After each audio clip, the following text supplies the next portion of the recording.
Salones opulentos donde la música era el alma de la fiesta, largas noches de música, pero donde el sonido reinante era el del clavicémbalo. Un experto en la construcción de clavicémbalos vio las limitaciones de ese instrumento e, impulsado por su visión, comenzó a experimentar con un nuevo mecanismo de percusión. En lugar de las púas que pulsaban las cuerdas, Cristofori diseñó pequeños martillos que las golpeaban.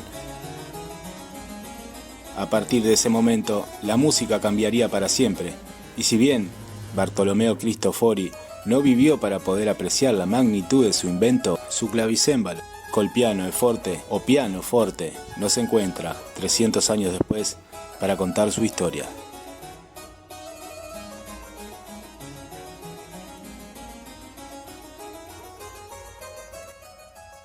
Padua, República de Venecia, 1655.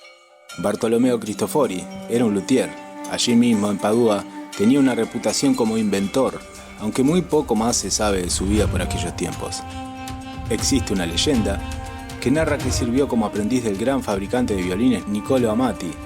La historia se basa en un expediente del censo de 1680 que se indica que un Cristofari Bartolomeo vivía en la casa de Amati, en Cremona. Sin embargo, como precisa Stewart Pollens, experto de renombre en instrumentos, esta persona no pudo ser Bartolomeo Cristofori, ya que, según los expedientes del censo, Cristofari Bartolomeo tendría entonces 13 años de edad, dato incoherente con el expediente bautismal de Bartolomeo Cristofori, que por aquella época tendría 25 años. Lo que sí sabemos de su vida es que un día un príncipe quiso conocerlo yendo hasta su casa. De ahí en adelante comienza esta historia.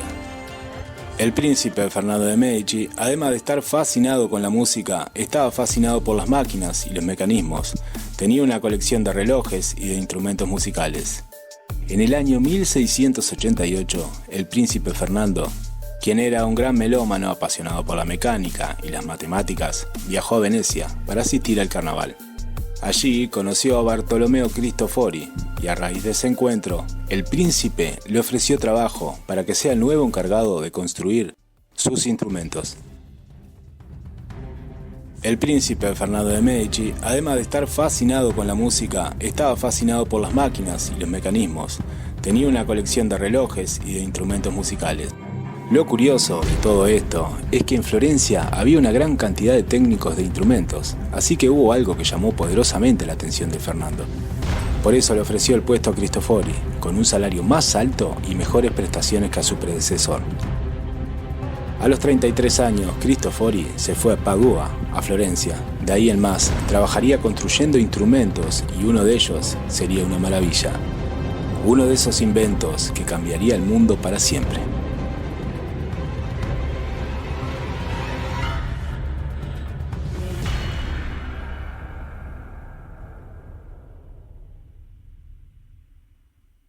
Pero, ¿cómo era el mundo antes del piano? Antes del piano, la música sonaba de esta manera. El clavicémbalo era un instrumento de teclado con una cuerda metálica pinzada por una púa o plectro.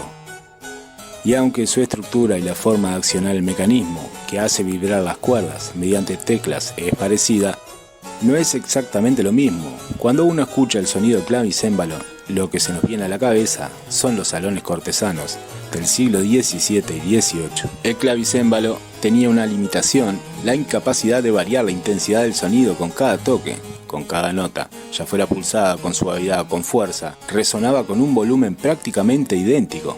Cristofori soñaba con un instrumento que pudiera ser algo más, que pudiera expresar música con el alma. Y sus primeros inventos fueron algo brillante. Cristofori comenzó a dar a conocer de a poco sus inventos. Trabajando para el príncipe inventó 2 instrumentos de teclado. Estos inventos se encontraban documentados en un inventario de 1700, donde se describe a un spinettone, gran espineta en italiano, un clavicordio con las cuerdas inclinadas para ahorrar espacio, con 2 grupos de cuerdas. La mayoría de las espinetas tienen solo un grupo de cuerdas. Esta invención pudo haber tenido la intención de poder colocar al instrumento en el apretado espacio que tenía la orquesta en las representaciones teatrales. Su alto volumen sonoro lo convertía en un instrumento de cuerda ideal, un instrumento muy original. Era una forma única, virginal, con las cuerdas más largas en el centro de la caja. El spinetón y la spinetoval fueron invenciones que precedieron la gran obra maestra de Cristofori en el campo de los instrumentos de teclado. Como todo inventor, Cristofori veía un problema en los clavicémbalos. No se podían tocar sonidos suaves y fuertes a la vez, así que se le ocurrió una idea y la llevó a cabo muy pronto. Comenzó a experimentar con un mecanismo radicalmente diferente para producir sonidos en un instrumento de teclado. Fue un proceso lleno de desafíos técnicos. Los primeros intentos seguramente produjeron sonidos débiles, desiguales o incluso roturas de cuerdas, pero con cada fracaso refinaba su diseño. Luego de aquel tedioso trabajo, finalmente, alrededor del año 1700, Bartolomeo Cristofori presentó al príncipe Fernando su clavicémbalo col piano e forte. Los primeros pianos de Cristofori eran obras maestras en sí mismas, construidos con maderas preciosas, adornados con intrincadas marqueterías y dotados de un mecanismo interno de una complejidad asombrosa para su época. La reacción inicial a la invención de Cristofori fue variada. Algunos músicos cortesanos acostumbrados al clavicémbalo mostraron escepticismo ante este nuevo invento. Sin embargo, otros, aquellos con oídos más abiertos, quedaron inmediatamente cautivados por la riqueza del piano forte.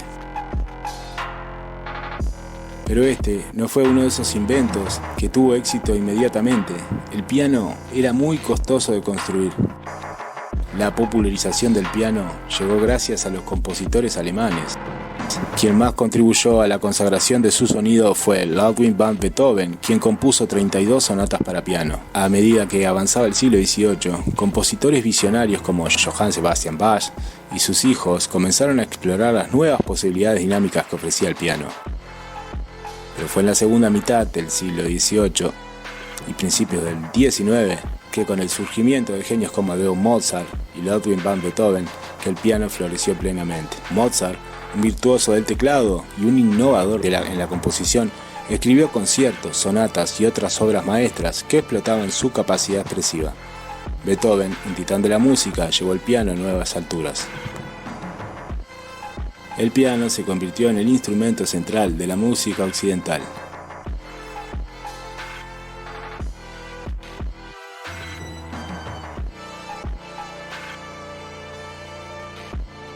Cristofori murió en el año 1731 en Florencia, Italia, y nunca se dio cuenta que había inventado un nuevo instrumento. Él murió creyendo que solo había hecho una modificación al clavicémbalo, pero la historia se encargaría de demostrar que estaba equivocado. Los pianos de Cristofori se exhiben hoy en día alrededor del mundo. Increíblemente, hoy en día se conservan los pianos construidos por Cristofori y se pueden ver. Por ejemplo, en el Museo Metropolitano de Arte de Nueva York se puede encontrar el piano de 1720. Este modelo destaca por su diseño clásico y las innovaciones técnicas que incorporó Cristofori en sus primeros instrumentos. Y el piano de 1726 se conserva en Musikinstrument Museum de Leipzig, Alemania. Este instrumento, como el de 1722, también incorpora el sistema de conmutación y refleja los refinamientos técnicos de los últimos años de trabajo de Cristofori.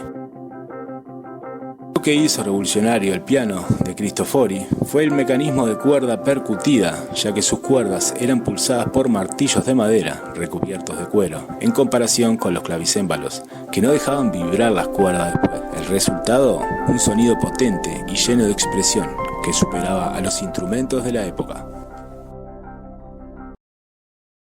Acompáñenos para descubrir más inventos legendarios que dieron forma a nuestro mundo en las próximas leyendas de invención.